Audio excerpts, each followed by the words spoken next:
What's up everyone, welcome to this video in which we're going to be looking at how you can win at Fantasy Premier League. First things first, why should you even listen to me? A couple of years ago I actually created a Fantasy Premier League beginner's guide. It was an article with an infographic and it got quite a lot of attention. It got shared on a few websites around the world, and over the last couple of years I've been gradually improving it, changing the format a bit, and now it's been viewed by I think over 17,000 people on the Beating Betting website alone. That's my website. If you want to check it out and learn about betting, you can do so. There's a link in the description below. But it's not just been viewed on this website. The infographic has been shared on various other websites around the world, newspapers, football forums, fantasy football forums. It's been viewed thousands and thousands of times on Reddit as well. So I'm pretty confident in the fact that the guide is pretty good. It also tends to get really good feedback, and I originally created it to be a beginner guide. So whilst it is beginner friendly, a lot of people have told me that they've been playing the game for years and they still find the guide useful. They still find tips that they can use to improve their game. So you should find this video helpful if it's your first season playing, or even if you're an experienced player that doesn't quite finish as high up in the rankings as they want to. It's also worth noting that everything that I say in this video is typically regarded as best practice. That doesn't mean that you can't deviate away from the strategies I talk about. It doesn't mean that it's going to be the best thing to do week in, week out, or season in, season out. However, over the course of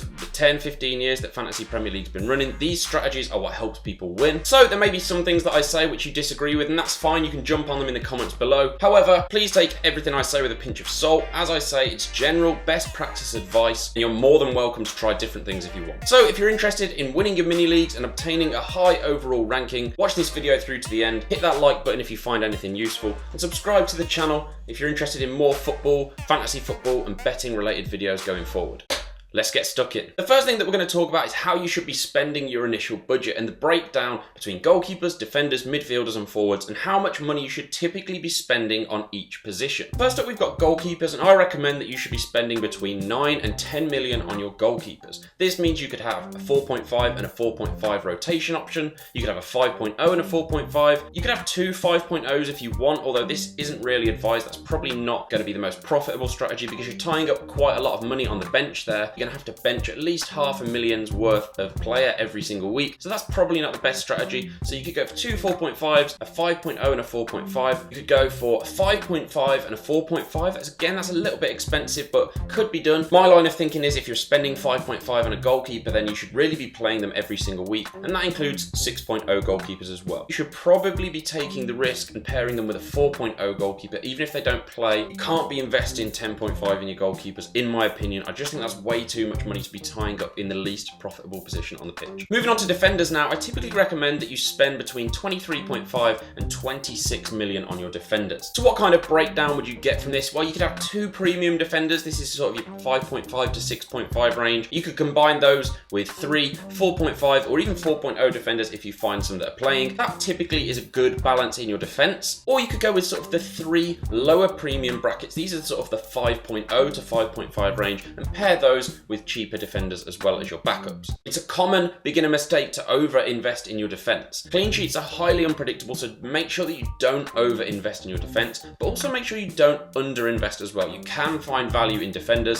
so it's all about finding that right balance, and that's exactly what we're doing here, looking at making sure we've got a right balance in your squad. Remember that over the course of however many years Fantasy Premier League has been running, three at the back formations have almost always been the most profitable, if not every single year. So that's why you don't want to over-invest, because you don't want to be playing 4 or 5 defenders every single week. Yes, there are going to be times when playing more than 3 defenders is the most valuable strategy, but over the long term, this has been proven to be not the best strategy. With regards to the types of defenders you're picking, you're going to want to look to those that keep a large amount of clean sheets, and those that get forward, those that take set pieces, those that make aggressive runs regularly and get crosses in, or those that are centre backs and they go up for set pieces and they get their head on a lot of crosses. So the general advice there is those that keep clean sheets and those that could potentially get attacking returns as well. Let's move on to midfielders now. In the midfield, you could probably have 2 or 3 premium midfielders, and the premium prices in the midfield range are sort of 8.5 to 13 million. You're then going to want to pair these with 1 or 2 lower value midfielders that are still reasonably priced usually, and remember, price doesn't always dictate performance, but this is all about balance and best practice. So you're then going to want 1 or 2 midfielders that are sort of in the 6 to 8 range, maybe 5.5 to 8 range, and you're going to want a backup midfielder at 4.5. That is if you're going to be playing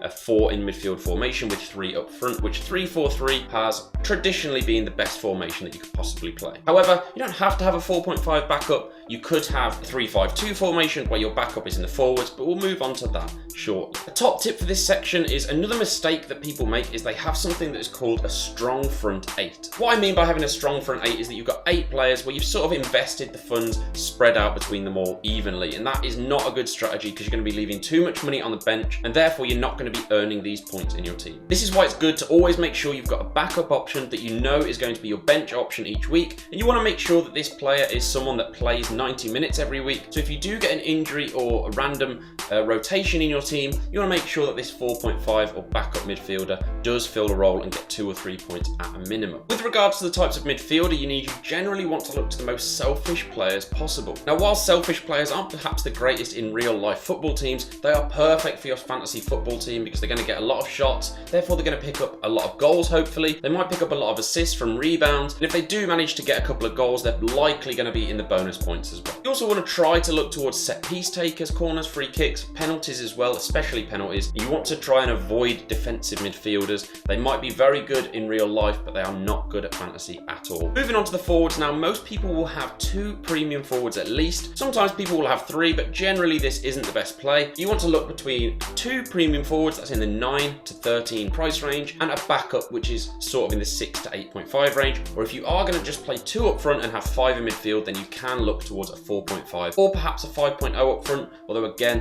a 5.0 would tie up funds on your bench, and you could be using that $500,000 in your team elsewhere. An important point to make that is if you are bringing in an 11 million player or more of them in your team, that's throughout the midfielders and the forwards, you need to be captaining them almost all of the time to make that a good decision. So if you're looking to have 3 players in your team that cost 11 million or more, probably better off spending some of those funds elsewhere and having just the 1 or 2. Think of it like this: if you've got 16 million to spend and you pair it between an 11 million player and a 5 million player, or you look at 2 8 million players, those 2 8 million players are probably going to outscore the 11 million and the 5 million when you're not captaining any of those players. This is because it's very, very hard to find a good 5 million point scorer, but it's not that hard to find good point scorers in the 8 range. But when it comes to picking your best players, make sure that you can captain them regularly. If you're spending 13 million on a certain player, you're going to want to make sure that you're captain almost every single week. With the types of forwards that you want to look at, you want to make sure that they're nailed on, they're guaranteed to start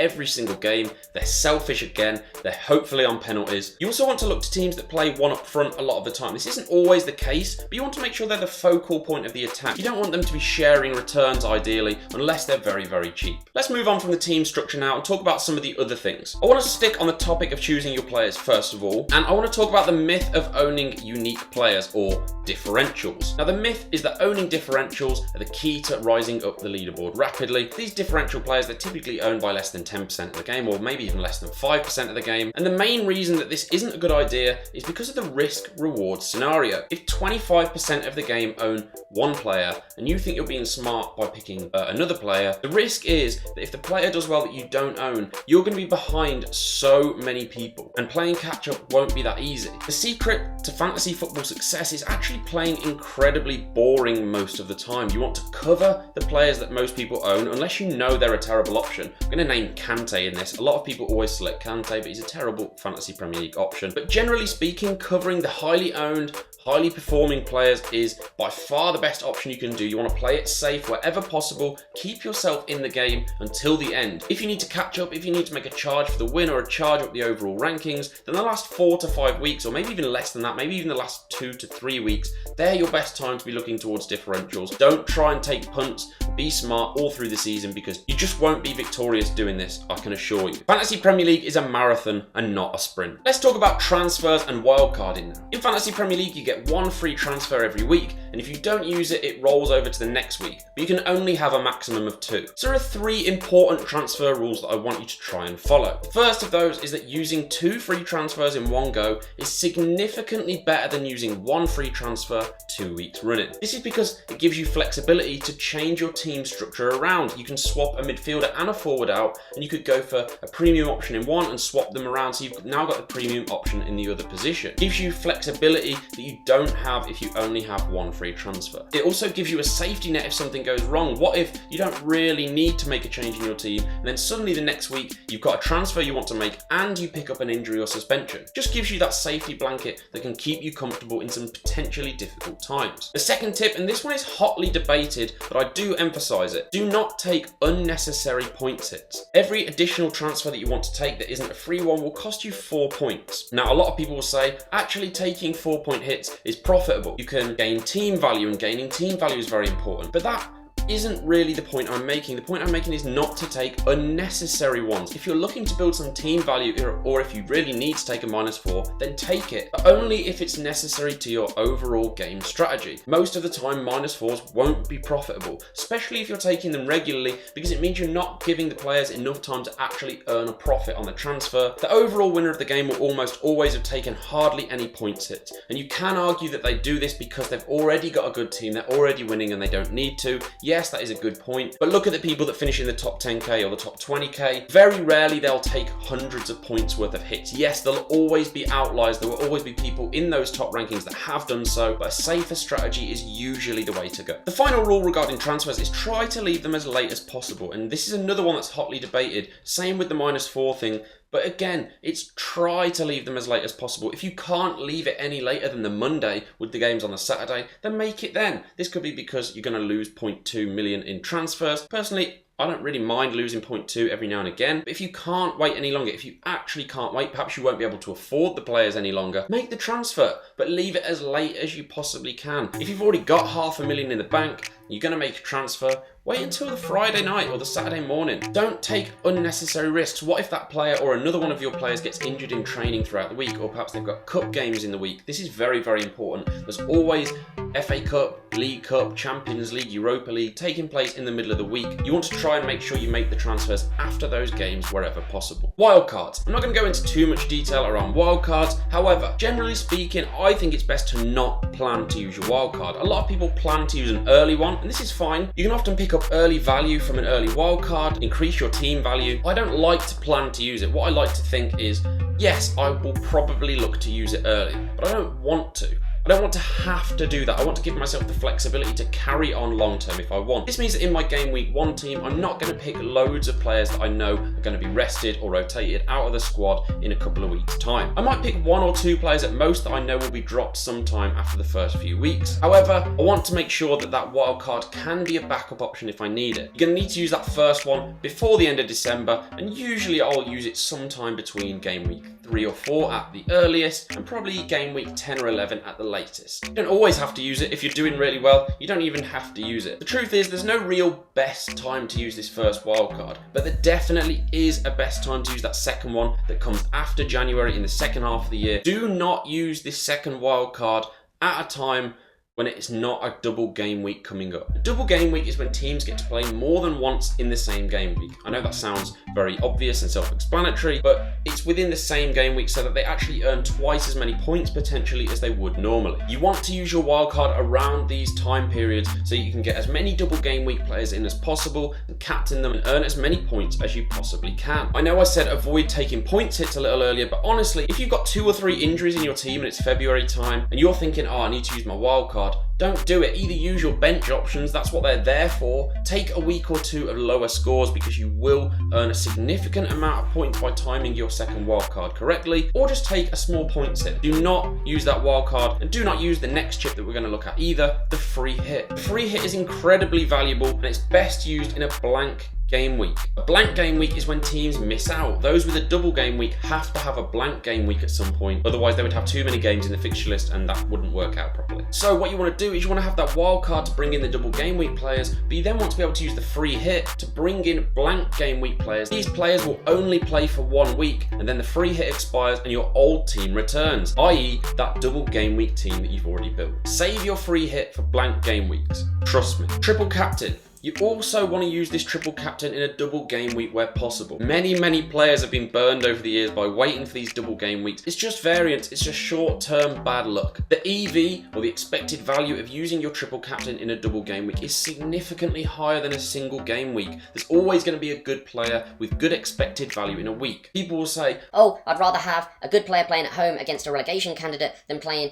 2 half-decent fixtures in a double game week in which they're probably going to get rotated in one. But I'd rather have a player playing for 135, 140 minutes minimum across 2 games than that player playing for 90 minutes in one. And something that's often overlooked is that when they are playing a lower or weaker team, they could be rested themselves in that game, or they could start to do well. They could be 2 or 3-0 up and then get subbed off and saved for a more important match. So that is always an important factor to remember as well. The expected value of a triple captain in a double game week is incredibly high compared to a single game week. Almost always. And the bench boost, that's pretty similar as well. Hopefully there's 2 or 3 decent game weeks in a season and you can use the bench boost in one. The general strategy is something like this. Yes, it's going to vary, but you're going to want to use your wild card before a double game week, a week before. You're then going to want to triple captain or bench boost in the first double game week. You will then usually have a blank, so you will free hit, and then after that one, you will hopefully have another double game week within 1 or 2 weeks where you can use either the triple captain or the bench boost, the one that you didn't already use. And it's worth noting, if that wasn't already clear, that you can only use 1 chip each week, and that includes your wild card as well. What do you think of the tips that have been given in this video? I'd love to hear from you.